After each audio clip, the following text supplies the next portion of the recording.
the National Network Centre in Shropshire. From the screens behind me, we can keep track of the 200 million phone calls which go to, from and around the UK every single day. We are a chatty lot. We take this instant worldwide contact for granted, but it relies on an extraordinary network of connections. And this network can be traced back to a number of engineering breakthroughs, many of them British. In this series, we're exploring the colourful inventors, inventions, and Britain's role in shaping the modern world.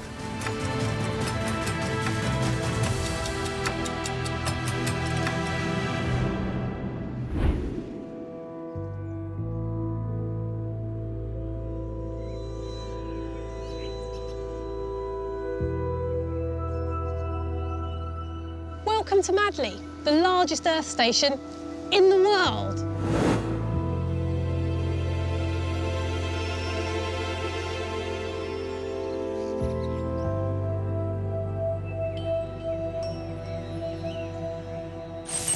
They carry hundreds of thousands of telephone calls, texts, faxes, internet and TV links here every day. And the chances are, if you've called abroad, it will have been routed through here.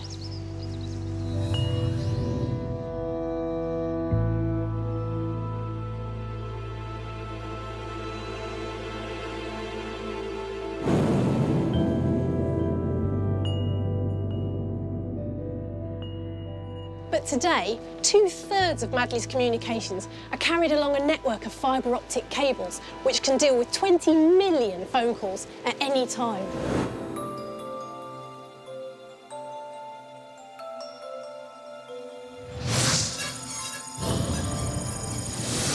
We live in an invisible world of connectivity, which enables us to communicate across the globe at the speed of light, and all at the touch of a button.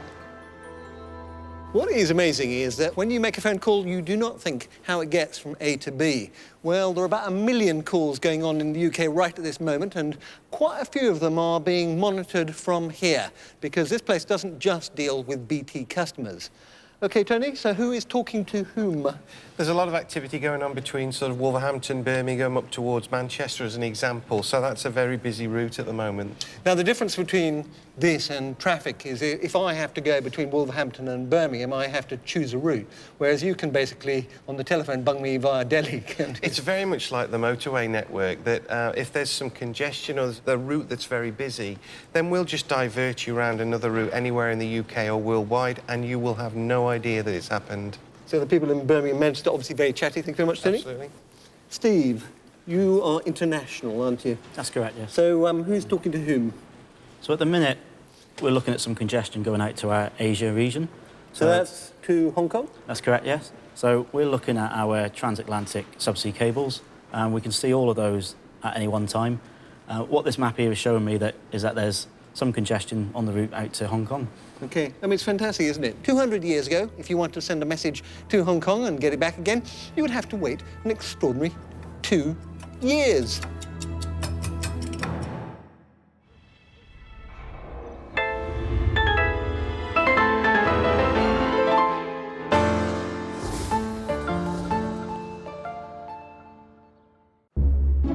In the 18th century, Europe was undergoing a revolution.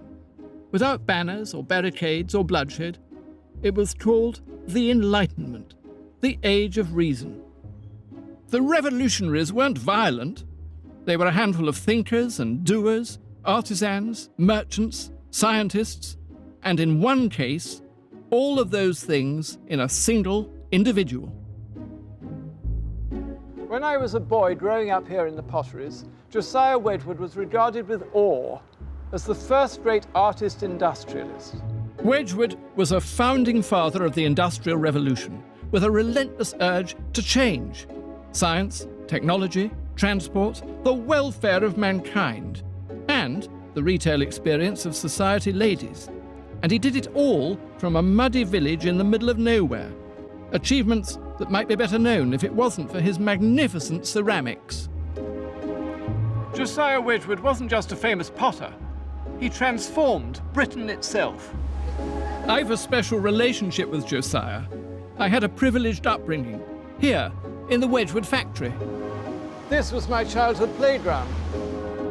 In the 50s, my father, Norman Wilson, was production director. On Saturdays, he'd bring me to these works when he came to talk glazes and kiln technology.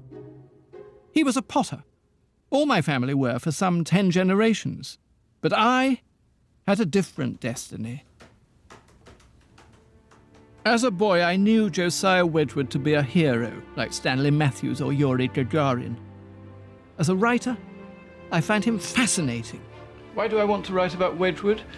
He combines so many different qualities in one human being, and he believed in beauty. He wanted to make beautiful objects, and he wanted to leave the world a more beautiful place, which in my belief he did. An extraordinary inventor, of course, but he really had a completely new take on English society, so that fascinates me.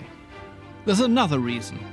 I was a witness to history when the company went through a post-war renaissance, but too young to appreciate it all.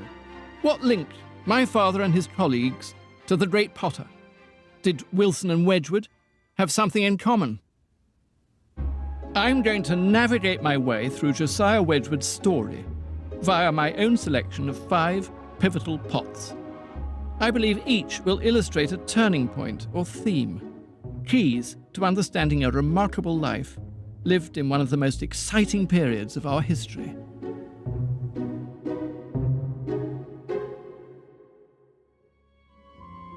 The first pot in my voyage around Josiah Wedgwood represents the young businessman at 30 with a gift for making and marketing that set him apart. This pot is for serving tea, a fashionable drink, and it wasn't for the hovels of Stoke. It was destined for the tables of urban sophisticates who would be seduced by its lustrous green glaze. At the Wedgwood Museum, curator J. Blake Roberts has just a few of his glaze experiments on file. Wedgwood constantly ran trials, constantly worked on experiments, and these are just some of them. Wow. So he's trying out his bright greens. He's trying out his enamel colours. What chemicals are going to go into these? The green comes from copper oxide. My father was a potter, always used to say, in order to be a potter, you have to be a chemist as well. And Wedgwood, I suppose, is the supreme example of that, isn't he? Because he's a brilliant chemist. Yes, without any chemical training. It was totally picked up by trial and error. When you actually look at something like those, you suddenly realise how dedicated Look at all the numbers he of was. times he tried. Hundreds of experiments. Hundreds and hundreds. That's staggering, isn't it? These objects went on to actually form the nucleus of the pots that we now think of as Wedgwood.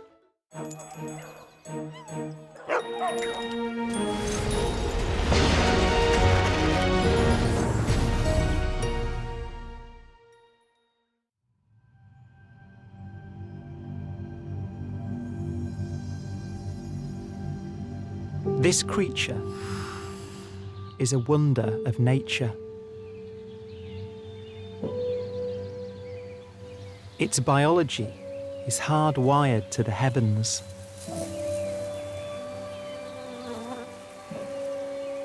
It has an exquisitely sensitive eye that locks onto the sun